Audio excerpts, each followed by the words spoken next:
Saudari-saudaraku terkasih dalam Tuhan Yesus Kristus, selamat pagi dan berkah dalam. Kita bertemu kembali dalam renungan harian Sabtu 26 Oktober 2024. Seperti biasa, kita mendasarkan permenungan kita pada bacaan Ekaristi hari ini.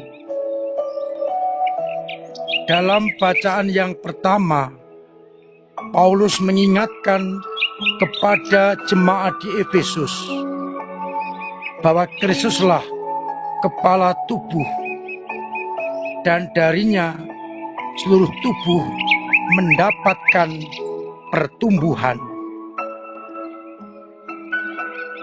Umat di Efesus diingatkan bahwa mereka mendapatkan kehidupan kasih karunia dari Kristus. Maka hendaknya mereka hidup dalam kasih itu,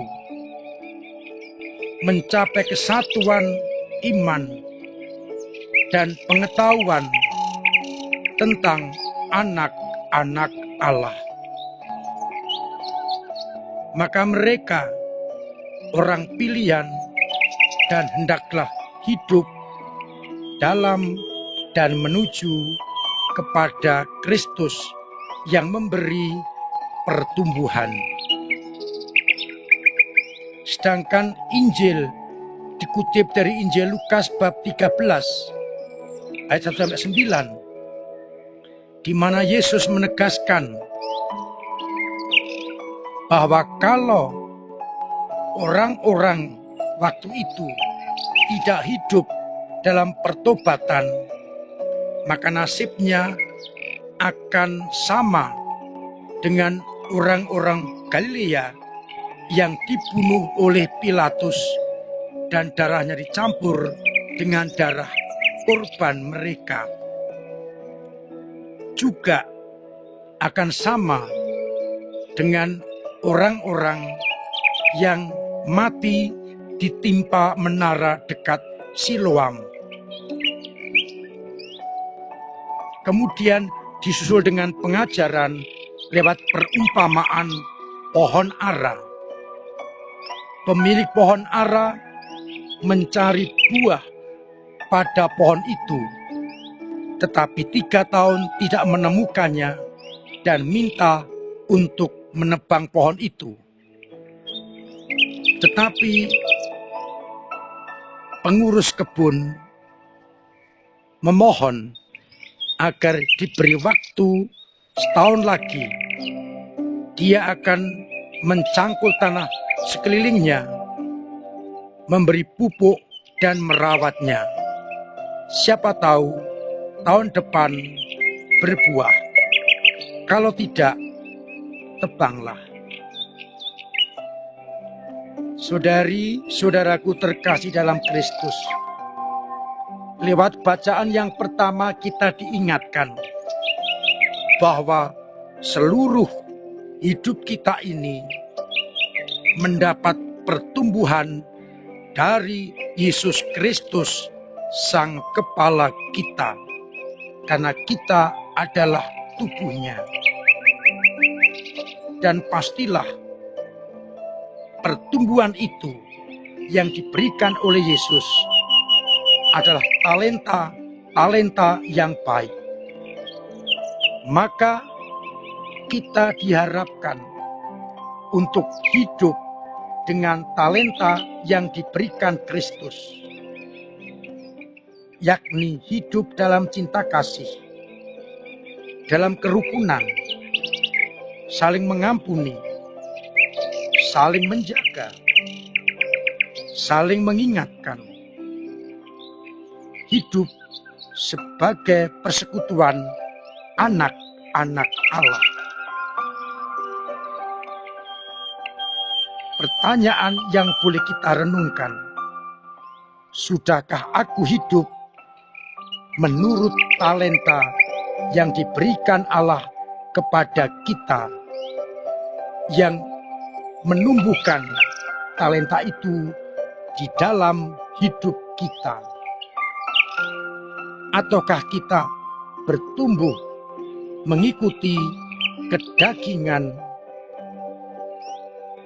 keduniawian, atau ego-ego kita? Mengingat pertumbuhan yang diberikan Yesus Kristus kepada kita adalah keutamaan, maka mari bersama-sama kita hidup dalam keutamaan Kristiani sebagai bentuk bahwa kita benar-benar bertumbuh di dalam Yesus Kristus. Dari bacaan Injil, pesannya adalah pesan pertobatan. Jangan pernah kita menganggap lebih hebat dari orang lain. Tetapi yang paling pokok adalah bagaimana kita mencoba hidup menurut kehendak Allah, agar kepada kita diberikan keselamatan. Dan kita yang digambarkan dengan pohon ara sangat jelas pesannya. Ketika pemilik pohon anggur tidak menemukan buah yang diharapkan, buah yang dinantikan, ia akan menebangnya, berarti membinasakannya. Tetapi lihat, pemilik kebun anggur memberi kesempatan setahun lagi. Dan tentu setahun itu ada usaha yang diperlukan bagi pertumbuhan agar menghasilkan buah, yakni dicangkul, dipupuk, disirami, dijaga, dengan harapan tahun depan menghasilkan buah. Kita yang sudah dipelihara oleh Allah dinantikan menjadi anak-anak Allah. Maka kita diajak untuk menggunakan kesempatan di mana kita sungguh-sungguh diajak bertobat, memperbaiki diri selagi ada kesempatan, dengan konsekuensi atau dengan semangat menghasilkan buah pertobatan, sehingga kita tidak dibinasakan atau tidak ditebang seperti pohon ara. Harapannya dengan pertobatan itu kita tunjukkan dengan hasil sebagai anak-anak Allah, dengan menjalankan keutamaan Kristiani.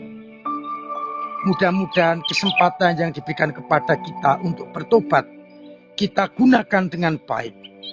Kita tinggalkan egoisme, kedagingan,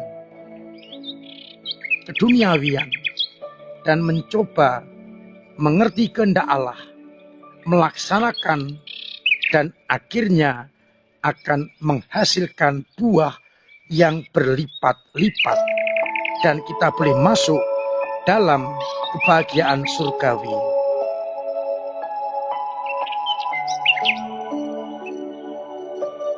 Saudara-saudara terkasih, marilah kita sadari bahwa kita diberi pertumbuhan dari Kristus dan diharapkan menghasilkan buah yang berkenan kepada Allah. Tuhan memberkati kita sekalian. Amin. Marilah berdoa. Bapa yang penuh kasih, kami bersyukur kepadamu atas sabdamu yang sungguh mengingatkan kami bagaimana seharusnya menjadi anak-anak-Mu, menghasilkan buah dan hidup dalam keutamaan Kristiani. Maka bantu kami untuk meninggalkan kedagingan kami, keduniawan kami, dan mencoba melaksanakan kehendak Putra-Mu. Semoga iman kami yang kadang lemah Engkau kuatkan, yang jatuh Engkau bangunkan, yang mandek Engkau dorong, agar akhirnya dalam situasi apapun kami berpegang pada Putra-Mu dan melaksanakan kehendak-Nya. Semoga umat-Mu yang sakit Engkau sembuhkan, yang telah berpulang menghadap-Mu Engkau terima dalam pangkuan-Mu, yang punya masalah banyak Engkau ringankan, yang punya persoalan Engkau bantu untuk mengurai, yang punya kesulitan ekonomi Engkau bantu usahanya agar sungguh bisa menghasilkan sesuatu yang berguna untuk kehidupannya. Untuk itu, bantu dan sertai kami dengan berkat-berkat-Mu sendiri, Bapa dan Putra dan Roh Kudus. Amin. Saudara-saudaraku terkasih, tetap saya ingatkan agar terus memiliki pola hidup yang sehat, agar kita sehat, dan dengan demikian orang lain juga sehat. Kalau kita sehat, kita menjadi pahlawan kesehatan.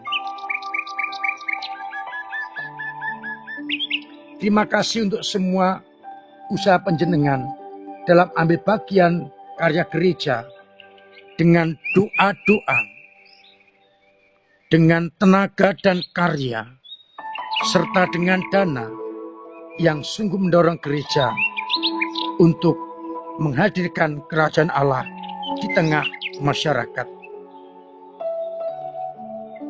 Semoga kita tetap mampu mengembangkan talenta lewat lingkungan, wilayah, paroki, rayon, kevikepan maupun keuskupan, sehingga gereja semakin nyata hadir di tengah-tengah dunia.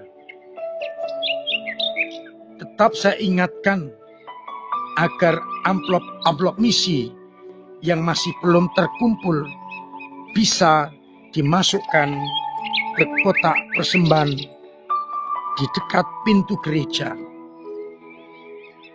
Hari ini hari Sabtu dan Minggu kesempatan untuk ke gereja. Silakan membawa amplop itu untuk juga bisa dimasukkan ke kantong kolektor dan ditunggu sampai akhir bulan. Semoga dana itu sungguh bisa berguna mendukung karya misi MSF di tanah-tanah misi yang sulit, sehingga para misionaris bisa mengalami sukacita. Hari ini akan ada penjualan tiket dari CBC yang akan mengadakan pertunjukan tanggal 6 November untuk membantu panti asuhan Tresno ing Siwi di Kelengkelet.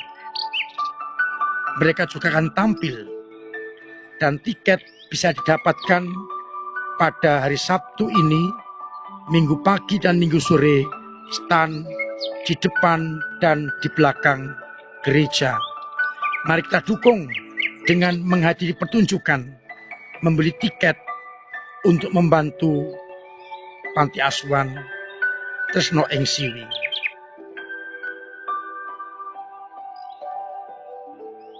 Saya ingatkan, akhir bulan akan ada penutupan bulan Rosario. Saya undang umat untuk hadir pada perayaan Ekaristi itu. Akhirnya saya mengucapkan selamat pagi, selamat merenungkan, salam sehat, Tuhan memberkati.